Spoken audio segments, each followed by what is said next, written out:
Ang unang wika ng salita ng Diyos.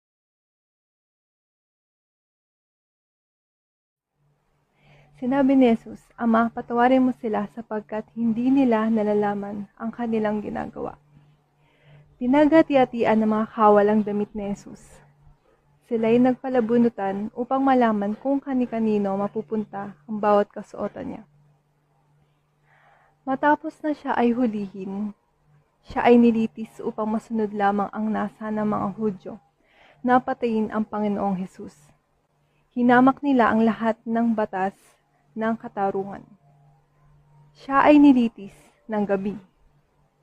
Ito ay labag sa batas ng mga Hudyo. Siya ay nilitis sa maling korte. Ang akusasyon sa kanya ay kasong panghudyo, kaya nararapat na litisin sa korte ang mga Hudyo. Siya ay nilitis ngunit hindi binigyan ng pagkakataong magharap ng kanyang depensa. Siya ay nilitis at nasumpungang walang sala, ngunit hinatulan. Pinalaya si Barabas at hiniling ng mga Hudyo na ipapatay ang Panginoong Jesus at hiniling nila na ipataw sa kanila at sa kanilang mga anak ang parusa. Mababasa ito sa Mateo chapter 27 verse 24 to 25.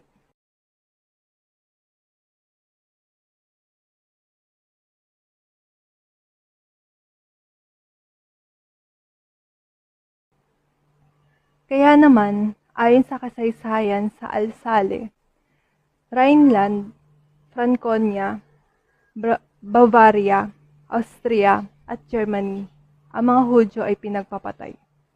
Pinako ang unang magnanakaw. Ito ay nanungayaw.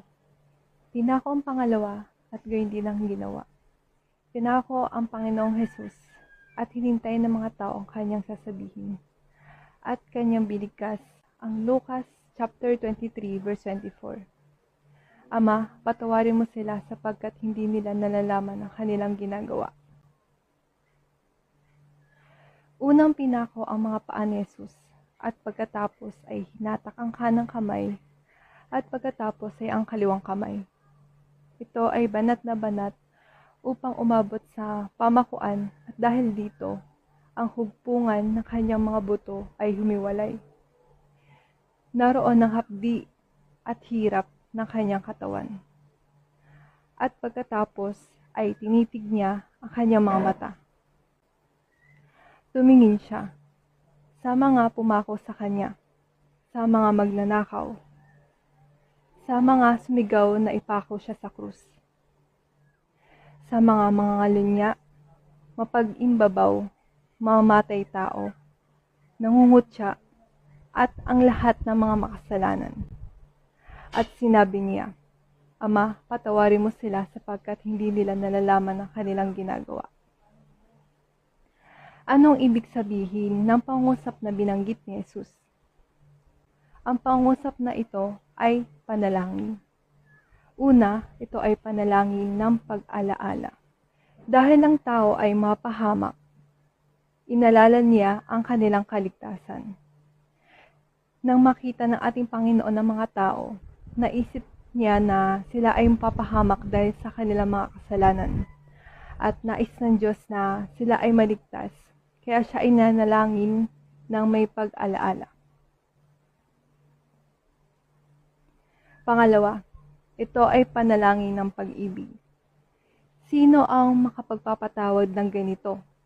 Hindi ba iyon lamang umiibig? Mabasa ito sa John 3:16.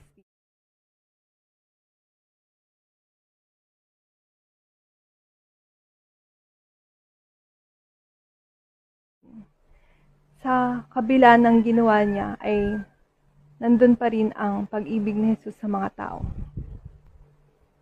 Pangatlo, ito ay panalangin ng pagpatawad. Kahit na sa kawalang pag-asa, ang Diyos ay nagpapatawad. Ang una sa huling 7 wika ng ating Panginoon Diyos. Ama, patawarin mo sila sapagkat hindi nila nalalaman ang kanilang ginagawa.